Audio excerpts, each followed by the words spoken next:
ஆந்திராவில் மனைவி மீது நடத்தையில் சந்தேகப்பட்டு கணவர் வந்து கொலை பண்ணிருக்காரு. அதை பற்றி தான் முழுக்க வீடியோவில் பார்க்க போகிறோம். வாங்க நிகழ்ச்சிக்குள்ளே போகலாம். ஆந்திரா குண்டூர் மாவட்டம் அருகே என ஊரை சேர்ந்தவர் தான் நரேந்திர பாபு, சந்திர ராணி. இவங்க 2 பேரும் வந்து கணவன் மனைவி. ஓகேவா. இவங்களுக்கு 10 வருஷத்துக்கு முன்னாடியே கல்யாணம் ஆகிடுச்சு. 2 குழந்தைங்க இருக்குது. ஓகேவா. இவர் யார், நரேந்திர பாபு ஹோட்டலில் வந்து ஒரு வேலை பார்த்துட்டு வந்திருக்காரு. அந்த வருமானத்தை வச்சு தான் குடும்பத்தை வந்து காப்பாற்றிட்டு வந்திருக்காரு. ஓகேவா.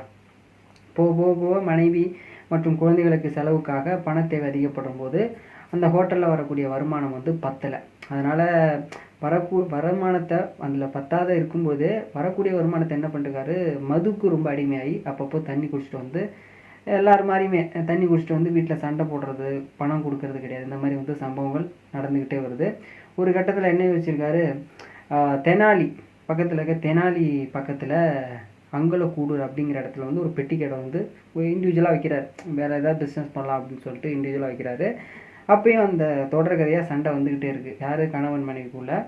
அப்போ ஒரு கட்டத்தில் மனைவி வந்து கோச்சிக்கிட்டு போகிறாங்க, இது போல் வந்து சரியில்லை, டெய்லியும் வந்து டார்ச்சர் பண்ணுறான், அடிக்கிறான் அப்படின்னு சொல்லிட்டு அம்மா வீட்டுக்கு போகிறாங்க. அம்மா வீட்டுக்கு போகும்போது ரொம்ப காலமாக வந்து வரவே இல்லை.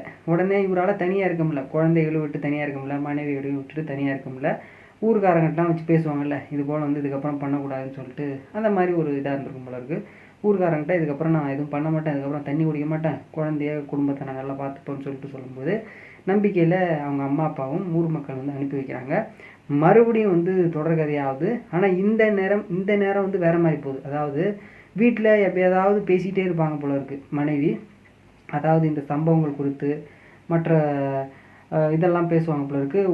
ஒரு கட்டத்தில் என்ன இவ யார்கிட்டையும் பேசிகிட்டே இருக்கா அப்படின்னு சொல்லிட்டு கணவருக்கு சந்தேகம். ஏன்னா கணவர் ஆல்ரெடி மது குடிக்க மாட்டேன்னு சொல்லிட்டு சொன்னாரா. அதுக்கப்புறம் கொஞ்சம் கொஞ்சமாக குடிக்க ஆரம்பிச்சிடாரு. குடிச்சிட்டு ஒரு கட்டத்தில் குடிச்சு இவ யார்கிட்டையும் பேசிகிட்டே இருக்கா அப்படின்னு சொல்லிட்டு, யார்கிட்ட பேசுகிற அப்படின்னு சொல்லிட்டு கேட்கும்போது, இல்லை எங்கள் வீட்டில் தான் பேசுகிறேன்னு சொல்லிட்டு அவங்க கேஷுவலாக சொல்லியிருக்காங்க. கோவம் வந்துச்சு, மறுபடியும் குடிக்க ஆரம்பிச்சிட்டாரு. அந்த மது குடித்ததில் அவருக்கு என்ன நடக்குதுன்னே தெரியல. திடீர்னு வந்து வாக்குவாதம் கைகலப்பாகுது. அதுக்கப்புறம் என்ன நடக்குது அப்படின்னா, ஒரு கத்தியை வந்து மறைச்சி வச்சுருந்தவருக்கு அதை எடுத்து கழுத்தை எடுத்து கொலை பண்ணிட்டார். கொலை பண்ணிட்டு போலீஸ் ஸ்டேஷனில் இவரே போய் சரண்டர் ஆகிட்டார். இது போல் நான் வந்து பண்ணிட்டேன் அப்படின்னு சொல்லிட்டு சரண்டர் ஆகிட்டார். இப்போது இந்த போல் சம்பவங்கள் நான் நிறைய வீடியோவில் போட்டிருப்பேன், உங்களுக்கு எல்லாருக்குமே தெரியும். இப்போது அந்த 2 குழந்தை என்னங்க பண்ணும், இவர் சரண்டர் ஆகிட்டார், அவங்க அம்மாவும் வந்து இறந்து போச்சு, 2 குழந்தை என்ன பண்ணும்?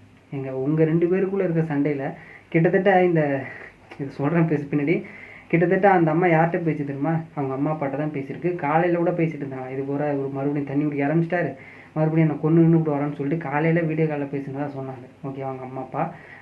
நைட்டு இந்த மாதிரி நடந்திருக்கு சம்பவம். அப்போது உங்கள் 2 பேருக்குள்ளே சண்டை நடக்குது இல்லைங்க. அப்போது எனக்கும் உனக்கும் செட் ஆகலை அப்படின்னா விவாகரத்தை வாங்கிட்டு போயிடுங்க. எங்கள் கழுத்தெடுத்து கொலை பண்ணி 2 குழந்தையோட நிலைமை என்னங்க, அதுக்குன்னு ஒரு ஆம்பிஷன்ஸ், அதுக்குன்னு ஒரு இது இருக்காது. என்ன கொடுமையோ தெரில. ஆனால் நான் ஒவ்வொரு வீடியோ போடும்போதும் அந்த சம்பவத்துக்கு பின்னாடி எப்படிலாம் இருக்கலாம், எப்படி அவேர்னஸாக இருக்கலாம் அப்படிங்கிறத ஒரு 100 பேரில் 1-2 பேர் தெரிஞ்சுனா கூட ஓகேவா. உங்களோட கருத்து எதாக இருந்தால் பதிவு பண்ணுங்கள். தேங்க்ஸ் ஃபார் வாட்சிங்.